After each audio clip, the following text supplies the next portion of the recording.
You would have thought that the Secret Service had a perfect day on Sunday, that they heard this guy talking about showing up at Trump's golf course to do this, and they got him sitting in his apartment still unarmed.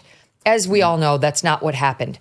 The acting Secret Service director, Ronald Rowe, is the guy who's very worried about the Secret Service agents wearing red ties, as we know from Dan Bongino's congressional testimony. That's what he's been focused on. And this guy gets up there yesterday and defended, entirely, the actions of the Secret Service. Here's a bit of it, SOT 4. The subject, who did not have line of sight to the former president, fled the scene. He did not fire.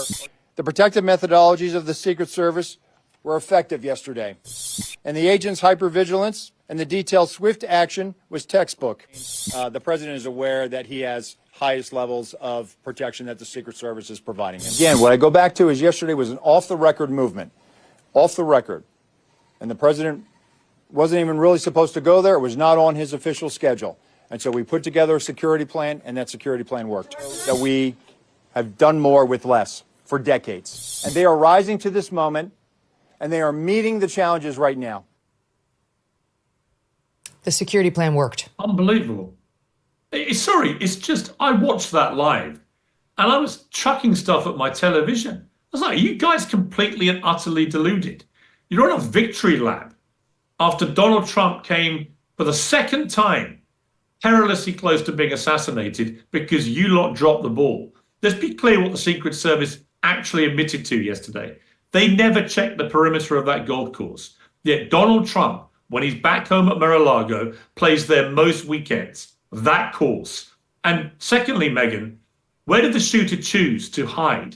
He hid in the corner of the course around the sixth hole, the fourth, fifth, sixth, all run concurrently around together. And I'm a golfer. I played this morning. I understand the layout of golf courses. He chose a corner accessible from a public road, which is deliberately used by the media when they want to get a photograph, ironically, a clean shot with their camera of Donald Trump playing golf. It's where you get the best opportunity for a good photograph of Trump.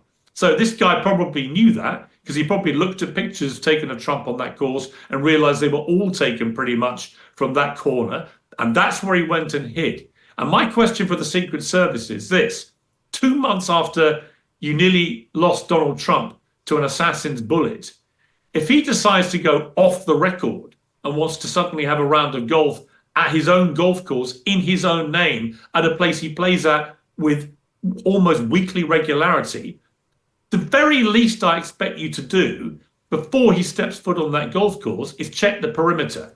I don't think that's too much to ask, that the Secret Service, who have one job, which is to protect the President of the United States, the Vice President, and other dignitaries, but primarily the President or people who've served in that office, that they check the perimeter of the golf course. This guy was sat there for 12 hours.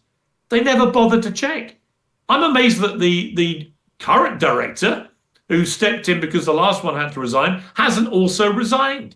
And if I was Donald Trump, I'd be absolutely incandescent. I would demand publicly that he go, because clearly he has failed again to protect Trump. Again, this one agent happened to see the barrel of a rifle.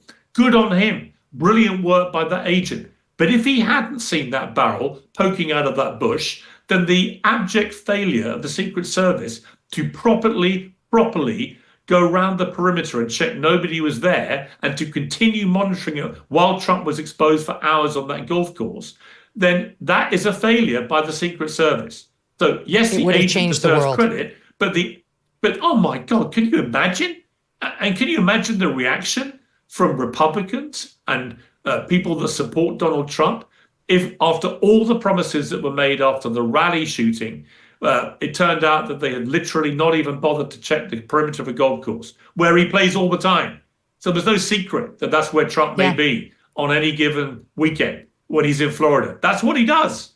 I just found it utterly breathtaking. This is not a spike the ball in the end zone moment for the Secret Service. I mean, they should be ashamed that this guy got within 300 yards of Trump with a loaded rifle again. Cyber attacks are on the rise, with corporate megastores falling victim to data breaches that could expose your private information.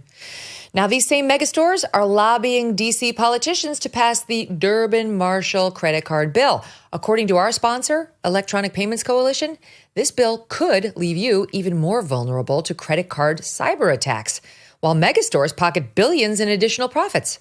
Learn more at guardyourcard.com, and then consider telling Congress to guard your card. The Electronic Payments Coalition says Americans lose when politicians choose. Again, that's guardyourcard.com. Thanks so much for watching. If you like what you just saw, hit the subscribe button for more clips and full episodes.